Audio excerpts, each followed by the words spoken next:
Rape करके मार दिया। तो मैं खाना भी उम्र में पड़ा मैं।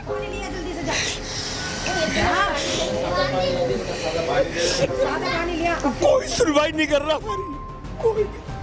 जो मुसलमान है इसलिए हमारी कोई सुनवाई नहीं कर रहा। जगह जगह चोट के निशान थे, लेकिन अब गुस्ल तो देना ही देना था क्योंकि जरूरी है। गुस्ल बगैर उनका जनाजा कर नहीं सकते थे। कुछ जगहों पे तो पोस्टमार्टम हो गया था, 2 जगह इधर से चीड़ रखे थे पीछे से, लेकिन जो जगह खाली थी वो भी देखने लायक थी, वो भी ज़रूरत से ज़्यादा पिटा हुआ था। यहाँ तक कि जो पोता था उसमें उस पर भी इतनी बल्लात मारे थे कि बिल्कुल काला हो रहा था। मैं तो ये चाहती हूँ मेरा बच्चा मार दिया, मुझे भी मार दिया। मैं ज़िंदगी नहीं जीना चाहती। मैं अपना जीवन कैसे काटूंगी? मेरी 3 पोती है, मेरी बहू है, कैसे जीवन काटेंगे? कैसे पढ़ाएंगे लिखाएंगे? कहाँ से लाएंगे हम? इस वक्त मैं मौजूद हूँ दिल्ली के गुरु नानक नगर में, जहाँ 20 अप्रैल को एक ऐसी घटना होती है जिसने पूरे इलाके को झकझोर कर रख दिया है। दरअसल 36 साल के अनीस जो गुरु नानक नगर में रहते थे, मंडी में उनका आना जाना लगा रहता था। सीज़न के हिसाब से वो काम करते थे, कभी सब्जी का कभी फल का, इसी तरीके का उनका काम रहता था। वो रात को 2 बजे के करीब अपने घर से निकलते हैं और थोड़ी दूर पर जब वो पहुंचते हैं, जहांगीर पुलिस बूथ के पास जब पहुंचते हैं तो पुलिस वाले उन्हें रोकते हैं। उन्हें इतनी बेरहमी से मारते हैं। सिर्फ अनीस को ही नहीं बल्कि अनीस के साथ जो नरेंद्र वर्मा थे उनके साथ भी बहुत ही ज़्यादा बदतमीज़ी के साथ पुलिस वाले पेश आते हैं। और घर वालों का आरोप है, अनीस के घर वालों का ये आरोप है कि पुलिस ने अनीस की जान ले ली है। इस वक्त हमारे साथ अनीस के परिवार वाले मौजूद हैं, जिनसे हम बातचीत करेंगे और जानेंगे कि आखिर ये जो अनीस के साथ घटना हुई वो कैसे हुई और अब इनकी आगे क्या मांग है। क्या नाम है आपका? मेरा नाम सितारा है। आप अनीस की क्या लगती? मम्मी है मैं अनीस की। कैसे क्या हुआ था पूरा मामला? मामला ये हुआ था, अनीस के पापा का फ़ोन आया था मंडी से। इनकी गाड़ी आई हुई थी तो मेरा लौंडा मंडी जा रहा था, तो उसकी गाड़ी ख़राब हो गई थी। तो उसने अपने दोस्त के पास फ़ोन करा, उसका दोस्त आया, मंडी गया, 2 लाख रुपए लेके गया, दोस्त को साथ लेके गया है। यहाँ से गया है मेरा लौंडा जहांगीरपुरी चौकी पे मेरे लौंडे को रोक लिया है। रोकने के बाद तो उससे पूछते हैं तुम कहाँ से आए हो? भरसवा से आए हैं। कि साले तुम चोरी करते हो, लूट मार करते हो, तुम यही काम करते हो? कहने सर हम चोरी लूट मोटी नहीं करते हैं, मंडी जाता हूँ, मेरे पापा का फ़ोन आया है, मैं मंडी जा रहा हूँ। मेरे लौंडे पे थे 2 लाख रुपये, उनको खूब मारा है, पीटा है, पैसे छुड़ा लिए हैं उसको। तो एक दूसरा लड़का आता है, उसको बहुत ज़्यादा मारा है, उसको बेरहमी से उसको छोड़ रखा मार के ना कि ये तो बेहोश हो गया। तो वो मेरा लड़का आता है, उसको ज़्यादा पकड़ के उसको खूब मारा है, बेंटों से मारा है और उनसे पैपों से मारा, लठियों से मारा, लात घूसों से मारा है। वो लौंडा फिर घर पे आता है मेरे सवेरे 6 साढ़े 6 बजे। वो कहता है आंटी तुम्हारा अनीस का है, थाने में बंद है। मैंने क्या हुआ बेटा? कि हम मंडी जा रहे थे, पुलिस वाले ने हमें पकड़ लिया चौकी पे, हमारी मारा पीटी करी है, हमारे पैसे छुड़ा लिए हैं, मैं तो अपनी जान बचा के आई हूँ, आप जाइए। फिर मैं सुबह निकली हूँ यहाँ से 6 साढ़े 6 बजे। पहले गई हूँ मैं चौकी पे, पुलिस वाले मुझसे बोलते हैं यहाँ कोई अनीस नाम का लड़का कोई नहीं आया है, थाने जाइए, थाने पता करें। फिर मैं दोनों लड़कों को लेके मोटरसाइकिल से मैं थाने चली गई हूँ। थाने मैंने पता करा काउंटर पे 8:30 बजे कि अनीस नाम का कोई लड़का आया है, 2-2:30 बजे रात को कि नहीं कोई आया है। फिर मैं चली गई हूँ, फिर मैं आई हूँ, फिर मैंने औरों से पता कराया, मैंने कि देख लो, मैंने काउंटर पर नाम लिखा होगा अनीस के नाम का कि यहाँ कोई नहीं आया है। फिर मैं बाबा चली गई, मैं देखती रही हूँ कोई आ जाए। फिर मैंने अनीस के दोस्त के पास फ़ोन करा, अनीस का दोस्त आया है, उसकी बीवी आई है, 2-4 जने वो आए हैं। तो मैंने बेटा पता करके अनीस मेरा है कि नहीं है?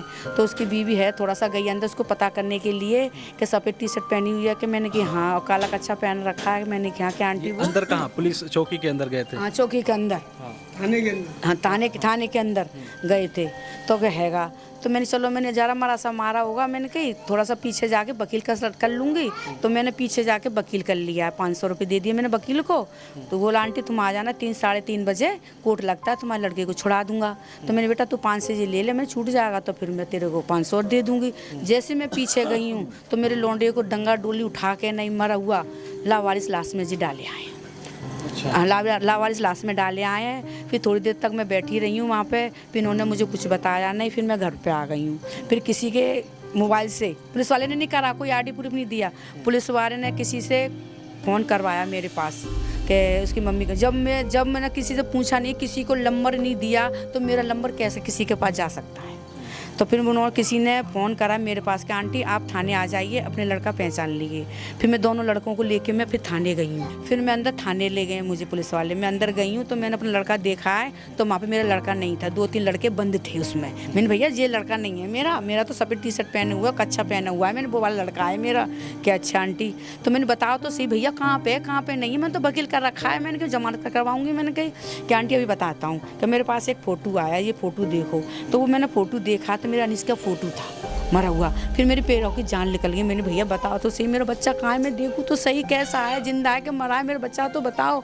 तो इन्होंने नहीं बताया। फिर मैं बगी थाना चली गई, हॉस्पिटल बाबू जगजीवन चली गई मैं इमरजेंसी में। मैंने इमरजेंसी में देखा था तो मेरा लौंडा नहीं था इमरजेंसी में।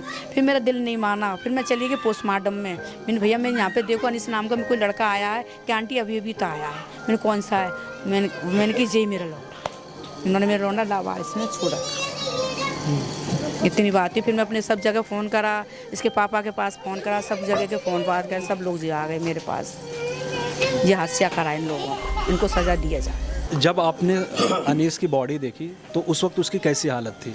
कैसी हालत थी, उसने मारा, उन्होंने पूरा मुंह सूज रहा था, उसका गर्दन सूज रहा था, उसके हाथ सूज रहे थे सारे। मैं देख के आई, लठियों से मारा है, पैपों से मारा, इन लोगों ने बेदर्दी से मारा, भगा के मारा रोड पे। कैमरा चेक कल दीजिए वहाँ पे जाके, नहीं कैमरा चेक करो कैसे मारा मेरे लोंडे को। गाड़ी छुड़ा ली, दोनों मोबाइल छुड़ा लिए, 2 लाख रुपए छुड़ा लिए, उसका पर्स था उसका पूरा सेट छुड़ा लिया, उसका कोई प्रूफ नहीं रहने दिया इन लोगों ने। बज के कुछ मिनट की थाने में ले जाने की वीडियो है। किसके पास है वो? थाने में ही है। उन्होंने दिखाई है, हाथ पकड़ के अनीस को ले जा रहे हैं, जब तक सही है वो मारा पीटा है, अपने पैरों से जा रहा है। 9 बज के कुछ मिनट पे सवेरे उसको ऐसे लंबे पुलिस वाले थे, उन्होंने कंधों पे टांग के ले जा रहे हैं, उसकी गर्दन ऐसे ही जैसे खत्म हो गया हो। अच्छा, इतनी बेरहमी से उन्होंने क्यों मारा? क्यों, पहले से क्या कुछ इनका मामला था कुछ ऐसा? नहीं, कभी कुछ नहीं।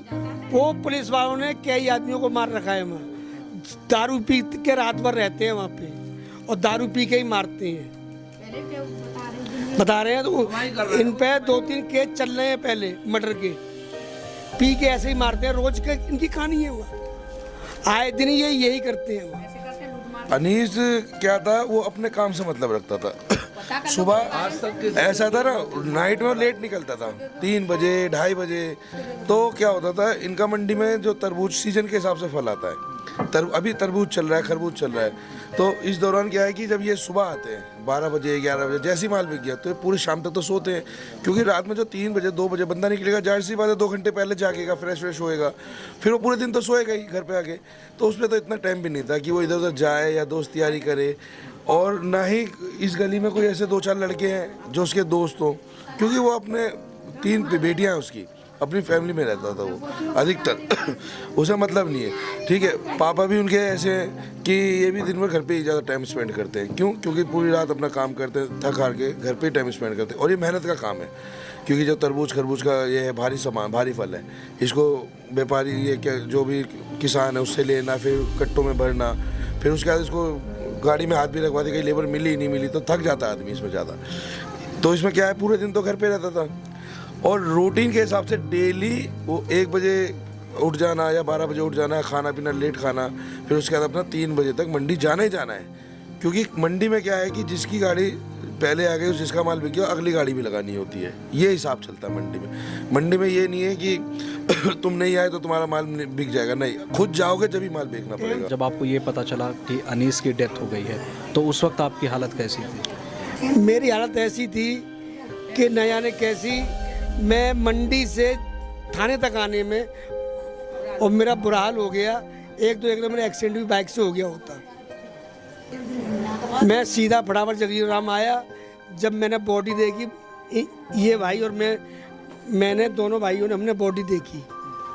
देखते ही मेरे हाथ तो पैर हाथों की जमीन निकल गई कि ये क्या हुआ मेरे साथ।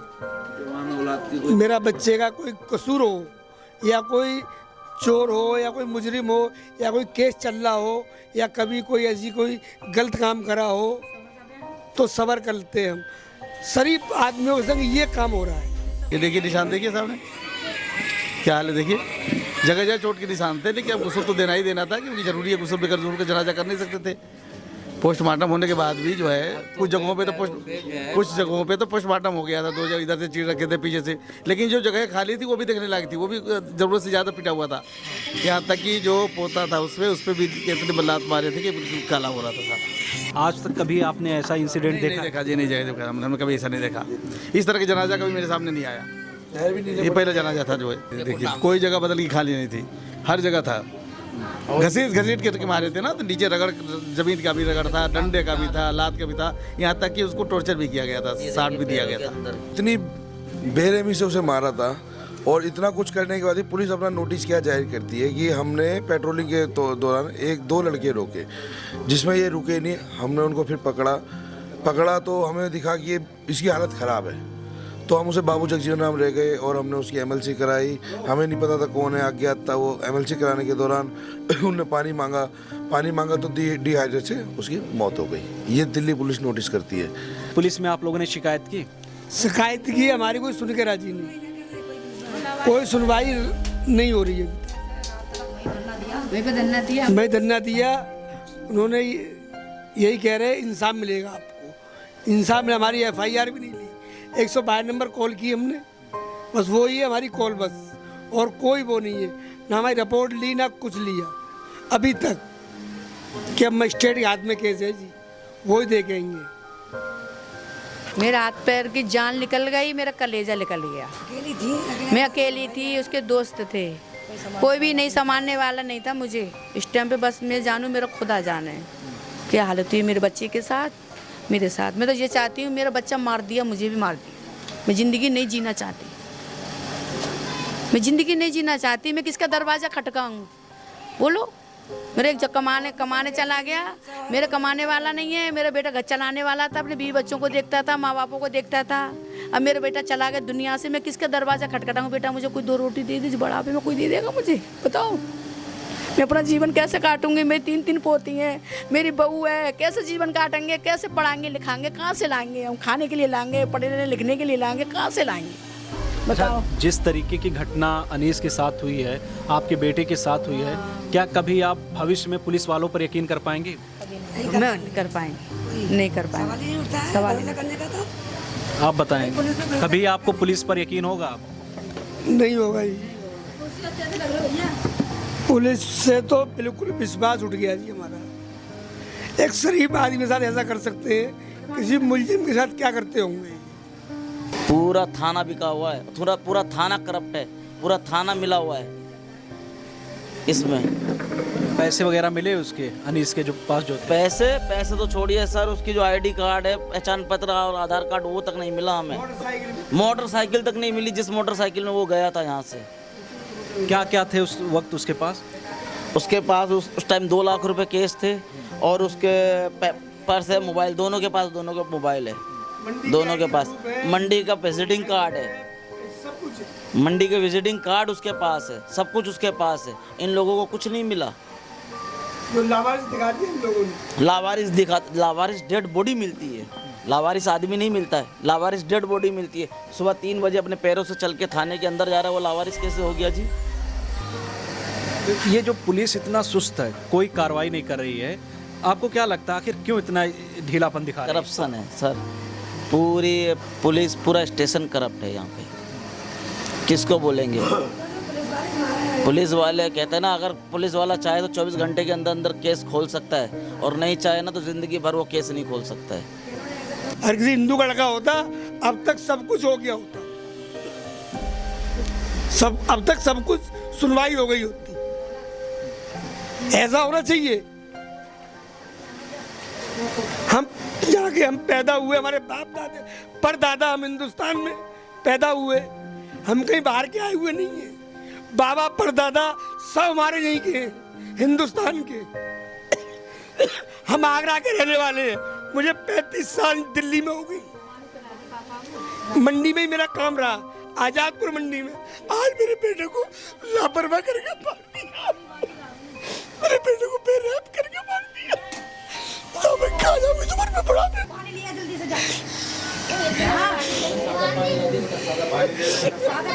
कोई सुनवाई नहीं कर रहा हमारी, कोई भी। जो मुसलमान है इसलिए हमारी कोई सुनवाई नहीं कर रहा। जिसके बाद जब आपको इंसाफ मिलेगा, इंसाफ मिलेगा, बस यही कह के वो कर देते हैं। कोई सुनवाई नहीं कर रहा। वो मैडम है, उन्होंने हमको आश्वासन दिया है कि आपको मिलेगा। उन मैडम ने कि मैं भी किसी की बेटी हूँ। उस मैडमों ने, क्या नाम था उनका, डीसीपी मैडम, उन्होंने हमको ऐसी तसल्ली दी है कि बस उन्होंने हमसे बढ़िया तरीका से बात की कि मैं भी किसी की बेटी हूँ। आप सोचिए कि 2 दिन से ज़्यादा हो गया, अभी तक इनके परिवार को ये तसल्ली तक नहीं दी गई है कि हमने कोई एक्शन लिया है। और जिस तरीके से नरेंद्र वर्मा के साथ मारपीट की गई है, आप देखिए कि उसे भी ये डर है कि पुलिस वाले जिस तरीके से अनीस के साथ उन्होंने मारपीट की, उसे जान से मार दिया, उसी तरीके से उसके साथ भी यही हाल कर सकते हैं। जिसके परिवार के साथ ये चीज़ होती है, उनसे पूछिए उन पर क्या बीत रहा है। अब 3 मासूम छोटी छोटी बेटियां हैं, इनके पूरी ज़िंदगी का क्या होगा। पूरी ज़िंदगी को एक पल में बर्बाद कर दिया।